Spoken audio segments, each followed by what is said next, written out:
long time ago, malaria it spread all around the world. Next, modified mosquitoes tried to fight the malaria, but they needed more mosquitoes to fight the malaria.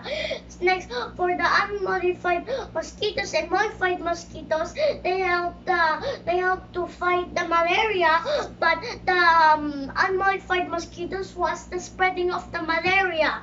So they produce more and more modified malaria mosquitoes, but those don't spread malaria.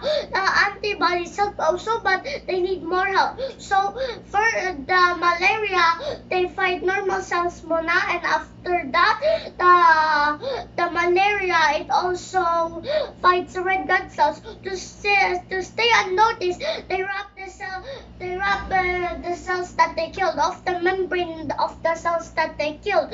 So they fight more blood cells, more red blood cells, and more white blood cells, and after that, they die and infect. But for a few moments later, they will develop antibodies and mosquitoes, and they will fight malaria. So guys, that's how malaria spreads and how it dies.